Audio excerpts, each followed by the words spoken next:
हम समझते हैं कि निश्चित तौर पर कोरोना की वजह से परेशानी है और उसमें स्कूल हर संभव सहयोग करने के लिए तैयार रहा है। लेकिन हाल के दिनों में ये देखने को आया है कि बाजार से लेकर के हर संस्थान खुले हुए हैं और बिहार में सिर्फ और सिर्फ स्कूल ही बंद हैं। इसका मतलब इस तरह से लगता है कि सभी जगह कोरोना नहीं फैलता है और स्कूल से ही सिर्फ कोरोना फैलता है। हम समझते हैं कि पिछले 3 साल से या 2.5 साल से जिस तरह से स्कूलों के अंदर बच्चों का फिजिकल प्रेजेंस घटा है, उसके बारे में कई रिपोर्ट सामने आ चुके हैं, चाहे वो वर्ल्ड हेल्थ ऑर्गेनाइजेशन का हो, चाहे वर्ल्ड बैंक का हो, या अलग अलग ऑर्गेनाइजेशन अपने अपने स्तरों पर जो रिपोर्ट देती हैं उसमें ये बहुत स्पष्ट है कि स्कूल नहीं जाने से बच्चों का इम्यून सिस्टम कमज़ोर पड़ा है, उसके सीखने की क्षमता पर असर पड़ा है, लर्निंग का जो एक प्रोसेस है उस पर असर पड़ा है। हम समझते हैं कि भारत सरकार को जल्द से जल्द इस पर फैसला लेना चाहिए और 6 तारीख तक बिहार के अंदर कोरोना गाइडलाइन की वजह से स्कूल बंद हैं। 7 तारीख से हमारा एसोसिएशन ये समझता है कि बिल्कुल 1 to 12 सभी क्लासेस को खोलना चाहिए ताकि बच्चों के बौद्धिक विकास से लेकर के उसका जो एक लर्निंग प्रोसेस है उस पर जो नुकसान हुआ है उस पर काम होना चाहिए।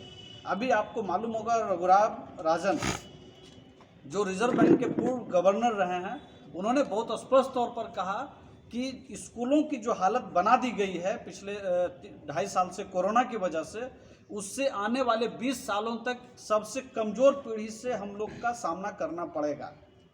निश्चित तौर पर जब हम और आप बाज़ार के अंदर मौजूद हैं और हम घर जाते हैं तो हमारे बच्चे भी उसके संपर्क में आते हैं और जो कोरोना का प्रोटोकॉल हो सकता है वो प्रोटोकॉल को मानते हुए हम लोग स्कूल संचालित करते रहे हैं। अलग अलग अवसरों पर जांच भी होती रही है, उसमें हम सब लोग सही पाए गए हैं। तो एसोसिएशन ये समझता है कि अब देर करने का कोई मतलब नहीं है। 1 तारीख से जब स्कूल बंद करके एग्ज़ाम लिए जा सकते हैं 10th और 12th का, आप सभी को मालूम है इंटरमीडिएट का एग्ज़ाम शुरू होने वाला है 1 फरवरी से, फिर 17 फरवरी से 10th का एग्ज़ाम शुरू होगा। तो बिना पढ़े जब आप बच्चों का एग्ज़ाम आप लेने की कोशिश कर रहे हैं या एग्ज़ाम ले ही रहे हैं तो फिजिकल क्लास को परमिशन देना चाहिए ताकि सभी का विकास हो सके।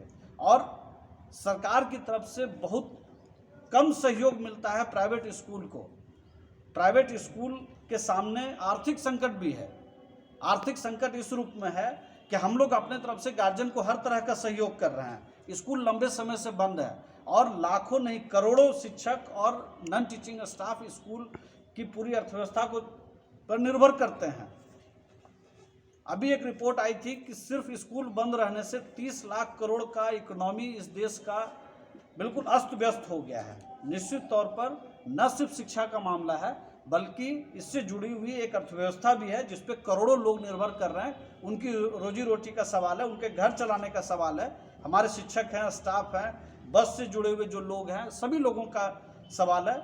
हम समझते हैं कि सरकार 7 तारीख से कोरोना गाइडलाइन को मानते हुए 1ली कक्षा से 12वीं कक्षा तक क्लास चलाने की इजाज़त दे और अगर सरकार इजाज़त नहीं देगी हम लोग देशव्यापी आंदोलन करेंगे। उसके तहत हम लोग शेखपुरा जिला में भी आंदोलन करेंगे और सड़कों पर उतर करके अपनी बात रखेंगे।